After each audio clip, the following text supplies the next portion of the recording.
At least 200 million tons of plastic waste is produced across the world every year, a chunk of which finds its way into lakes, rivers and oceans. These plastics, according to scientists, convert into substances that contaminate marine life. When that enters into the ocean, some of the chemistry, rather complex, means that heavy metals, mercury for example, is attracted.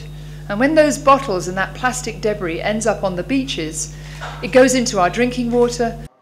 A report by the United Nations Environment Programme has put the environmental damage caused by plastic litter at a financial cost of a whopping 1.1 trillion shillings every year.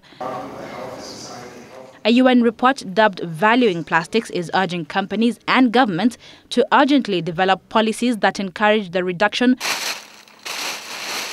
reusage and recycling of plastics.